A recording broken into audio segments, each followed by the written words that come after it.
Tripura high court থেকে আরেকটা merit list out হয়ে গেছে।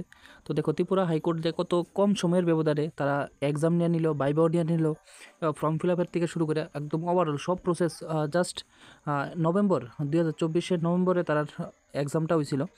নভেম্বরের 10 এবং 9, 10, 11 ঠিক 3টা ডেটে রিটার্ন এক্সাম হয়েছিল। পরবর্তী সময়ে মার্চের 6 তারিখ তাদের ভাইভা টেস্ট হয়েছিল।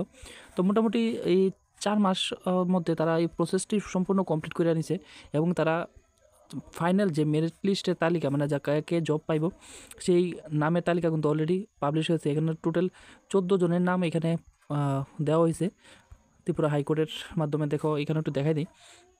14 number vacancies of grade three একটা লেভেলের জব ত্রিপুরা জুডিশিয়াল সার্ভিস, যেটা নোটিফিকেশনের দেখো ডেট, এক্সাম ডেট এবং তাদের ভাইভা টেস্ট এখন ফুল যে 14 জনের নামের তালিকা কিন্তু ত্রিপুরা হাইকোর্ট কিন্তু খুব ফাস্ট কিন্তু এই জব নোটিফিকেশনটা দেওয়ার থেকে শুরু করে এক্সাম কন্ডাক্ট থেকে শুরু করে ভাইভা ওভারঅল সব কিছু প্রসেস কমপ্লিট করে এখন কিন্তু সেই নামের তালিকাও প্রকাশ করেছে। এখন শুধুমাত্র অফার ডিস্ট্রিবিউশন হইব। এরকমভাবে যদি প্রত্যেকটা জব যদি হয় ত্রিপুরাতে, যতগুলো জব এই কম সময়ের যে 6 মাস, হার্ডলি 6 মাসের মধ্যে যদি সবগুলো প্রসেস কমপ্লিট করা যায়, তাহলে যারা এক্সামের লেগে প্রিপারেশান নিতেছে তারাও একটু অনেকটা মোটিভেট থাকবো। তাছাড়া এক্সামের যে ব্যাপারটা সবার যে স্টাডি করতেছে বা সবার যে প্রিপারেশানটা নিতেছে সেটাও একটা রাইট ওয়েতে বা রাইট ডাইরেকশনে করা সম্ভব হয়। কারণ যখন একটা সময় একটু লেন্দি প্রসেস হয়ে যায় তখন একটা সময় স্টুডেন্টরা ডিমোটিভেট হয়ে যায় বা মানসিকভাবে অনেকটাই কইতে পারো যে অনেকটা নিরাশা আয় পড়ে, কারণ এক নাগারে এতদিন পড়াশোনা করা কখনো সম্ভব হয় না। তো ত্রিপুরা পুলিশ থেকে শুরু করে এক্সিকিউটিভ সবগুলো যদি প্রসেস খুব একটু তাড়াতাড়ি করা হয় তাহলে যারা আনএমপ্লয়েড ইউথ আছে তাদের লেগে তো অনেকটাই বেনিফিট। এবং নেক্সটে যারা বিভিন্ন গভর্নমেন্ট এক্সামের লেগে বা কম্পিটিটিভ এক্সামের লেগে, সরকারি চাকরি লেগে যারাই প্রিপারেশন নিব তারা মানসিকভাবে বা মেন্টালি ফিট থাকবো। তাছাড়া বলা যায় যে তারা প্রস্তুতিটা আরেকটু ভালোভাবে করতে পারবো। কারণ যেরকম টিপিএসসি আগের থেকে ক্যালেন্ডার দেওয়া থাকে, এই ডেটের মধ্যে এক্সাম হইব, যেমন আইবিপিএস আগের থেকে ক্যালেন্ডার দেওয়া থাকে পুরো বছরের কোন কোন ডেটে এক্সাম হইব, কবে রেজাল্ট আউট হইব।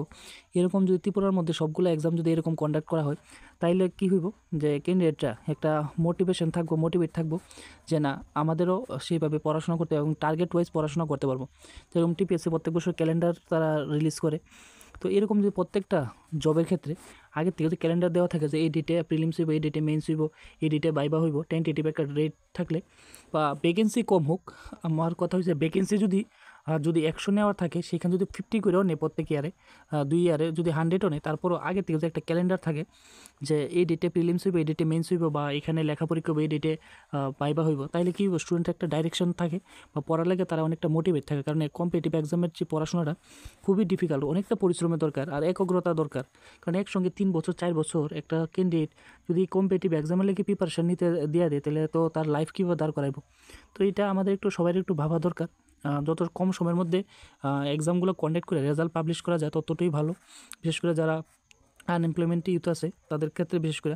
এবার দেখো এখানে কিছু ক্যান্ডিডেটের নামের তালিকা দেওয়া হয়েছে, যেরকম যারা সিলেকশন পেয়ে গেছে রোল নাম্বার সহ এবং ক্যান্ডিডেটের নাম, যেরকম ঋতু বসু, ঠিক তো সপ্তশ্রী মিশ্রা, এরকম অনেকের নাম এখানে দেওয়া হয়েছে। টোটাল 14 জনের নামের তালিকা। কারণ কি তারাও মোটামুটি অনেক ক্যান্ডিডেট, যেহেতু 3টা ডেটে রিটার্ন টেস্ট হয়েছে, লেখা পরীক্ষা হয়েছিল, তার মানে কি তা প্রচুর ক্যান্ডিডেট এই পোস্টে লেখা অ্যাপ্লাই করছিল।